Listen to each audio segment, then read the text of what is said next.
I'm Jeffrey Lynn, our IB coordinator here at Eliot Hine Middle School.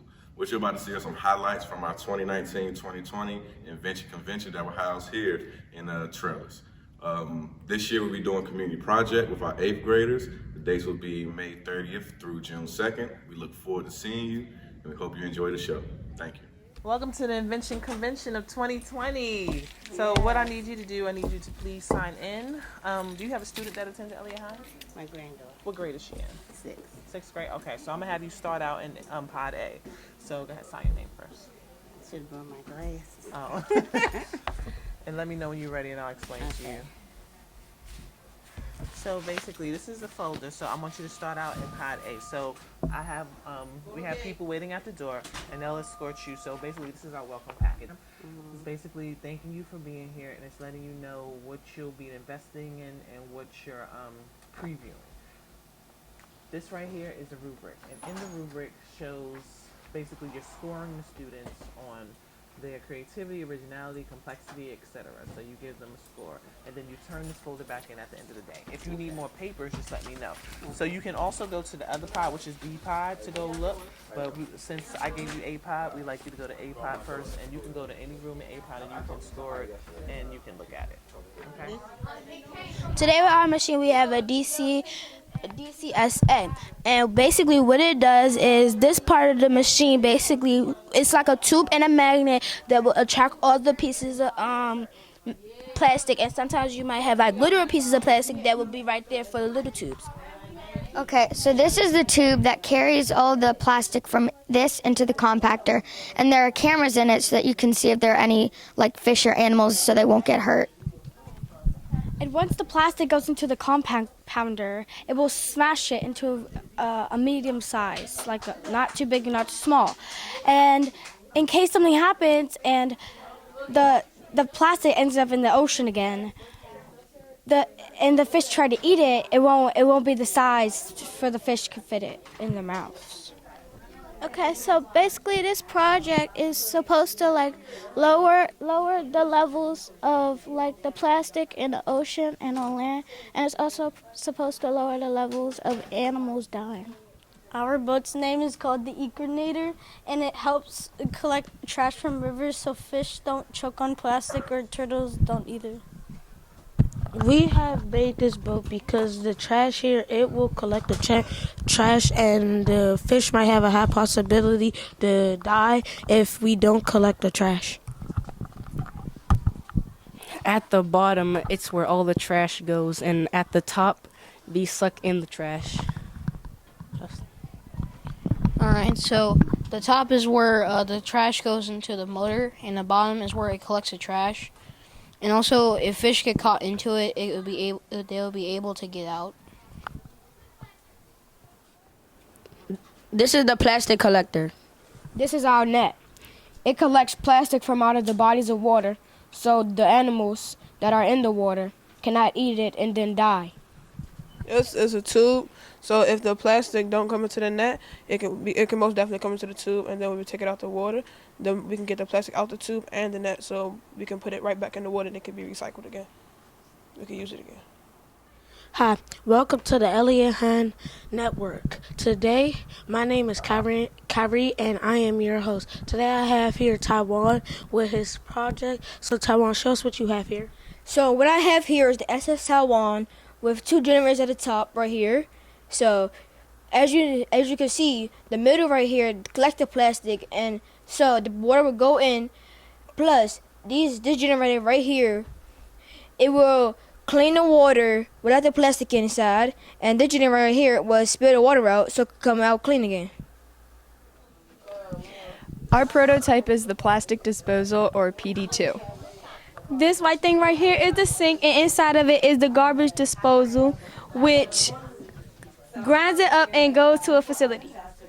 And the first facility is the white component, which is also known as the vat, which melts the plastic and brings it into the molder, which molds it into a bottle cap or any of your decision.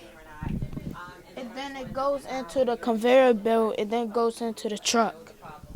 And what the truck does, it ships the plastic to the store so that way they can put their products on it and sell their products. We did this because Plastic takes up too much of our land, and we care about the environment. Our design group is called Plastic Be Gone, and our prototype solution is called the tube solution. This is the tube, this is the compactor, this is the boat, and this is the truck.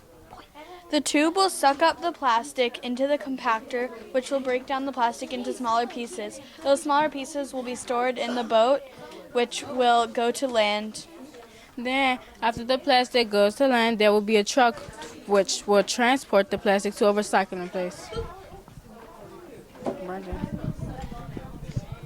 We think that this is important because there's too much plastic in the ocean, and we want to help animals because they get sick and get hurt due to the plastic.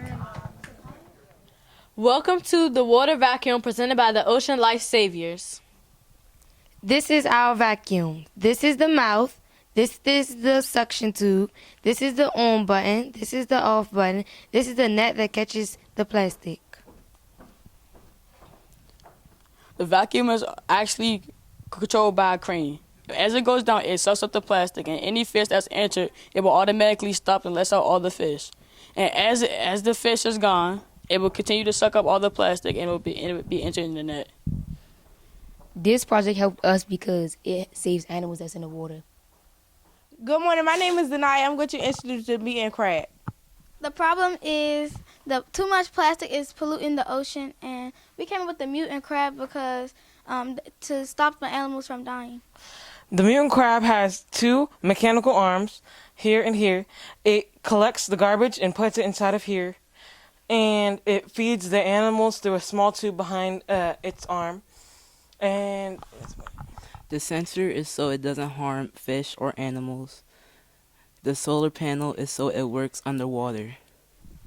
So we have an emergency controller that is used when our machine breaks down. So the stick right there is where we can control it and bring it back up to the surface.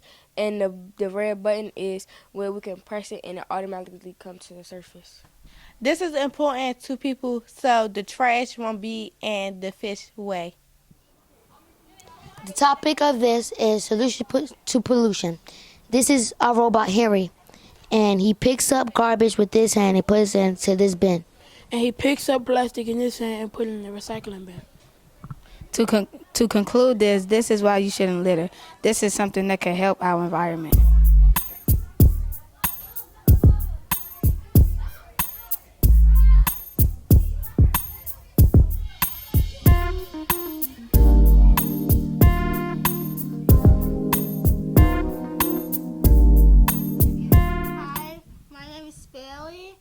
This is my project. It's called the Sea Helper 2000, and basically the trash goes through here, and it stays in there, and then the fish go out here, and that's it. And well, how it helps the world is it helps all the animals in marine life. So if a turtle eats a trash bag on accident, then it could help that turtle by sucking up the plastic before it eats it. And it also helps the environment, like the oceans, so they'll stay beautiful. And it's beneficial because it's made out of metal, and it's also made out of reduced plastic. Hello everyone, my name is Avery Gamble. This project is called the Plastic Collector. Right here is a boat which has plastic tubes on the side of it. These plastic tubes go deeper than waters and collect plastic that it finds nearby. These coral reefs have different jobs. One sucks up plastic that comes near it and is sent through a transport tunnel which goes here, and when it gets here it'll package the plastic and send the package to the boat. When the boat is full enough with plastic, it'll be sent to a warehouse where they decompose or reuse plastic they collected. This is important because there are plenty of fishes who consume plastics, and we catch those fishes. We are not trying to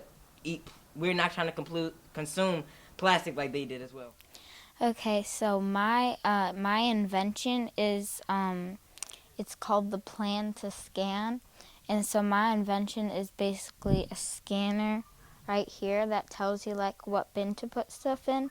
So my little guy Eric right here, he's scanning this and it's telling him whether it should go in the recycle bin, the compost, or the trash. That way we don't waste a lot of materials.